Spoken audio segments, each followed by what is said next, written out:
от теб, когато ти кажа нещо да ми чуеш, а не да бъдеш нахален. Тук не е махалата.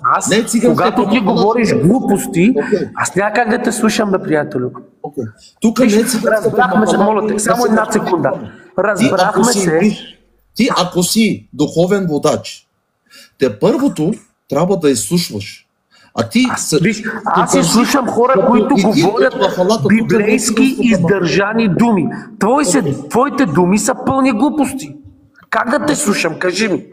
Вижте, хора. Добре, с тебе се разбрахме. Виж, в началото се разбрахме.